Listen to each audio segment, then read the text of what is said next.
Marketing వాళ్ళకి టార్గెట్లు ఉన్నట్టుగా రిపోర్టర్లు కూడా టార్గెట్లు పెడుతున్నారు. ఉన్నాయి. అన్ని స్థాయిల్లో పెట్టారట. ఆమె కూడా చెప్తుంది నాకు.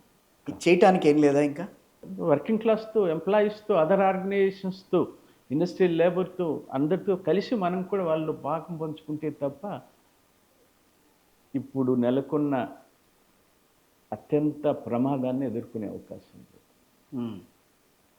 గవర్నమెంట్ ఆఫ్ ఇండియాకు ఫ్రూట్ మెజారిటీ ఉంది. అవును, అంతే కదా. వర్కింగ్ క్లాస్కి 7 సమ్మెలు సార్వత్రిక సమ్మెలు చేసిన కదలిన స్థితి అంటే ఒక సిస్టమేటిక్గా ఒక్కొక్క వ్యవస్థ మీద దాడి జరుగుతుందా అన్న అనుమానం. ఏ వ్యవస్థల మీద జరిగింది దాడి సిస్టమేటిక్గా? జ్యుడిషియరీ మీద చూస్తున్నాంగా. అందుకే అడిగాను మిమ్మల్ని. జ్యుడిషియరీ మీద చూస్తున్నాం కదా.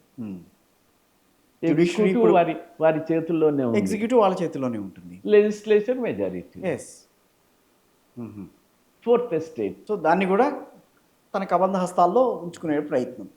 అసలు ఉంచుకునే ప్రయత్నం అయితే పోనీ దాన్ని మీకు అన్నింటికీ పరిష్కార మార్గంగా వచ్చినటువంటి ప్రెస్ కౌన్సిల్ ఆఫ్ ఇండియా గత కమిటీ 14వ కమిటీ రద్దయి 1.5 సంవత్సరం అవుతుంది.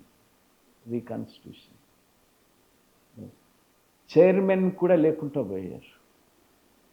ఆ తర్వాత వర్కింగ్ జర్నలిస్టులు, ఎడిటర్సు, న్యూస్ పేపర్ ఎంప్లాయీస్ లేకుండా ట్రంకేటెడ్గా నడపడానికి ప్రయత్నం చేస్తున్నారు. No editor, no working journalist properly, then just వెళ్ళిపోతుంది. Truncated. Major organizations first press commission recommended to constitute the Press Council of India with the representatives of the All India Journalist Organizations.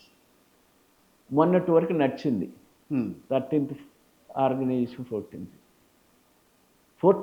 13th వరకు నడిచింది. 14th నుంచి మొత్తం 14th నుంచి all India organisations abolish అయిపోయినాయి. అన్ని రాకుండా కింద ప్రెస్ క్లబ్లు, చిన్న ఆర్గనైజేషన్స్ని ఇన్వైట్ చేస్తారు.